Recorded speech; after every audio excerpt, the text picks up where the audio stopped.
Hey guys, back with another one.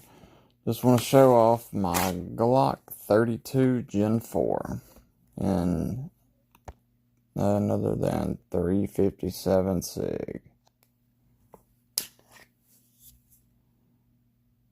I keep the 31 magazines in there so I can get 14, 15 rounds in there.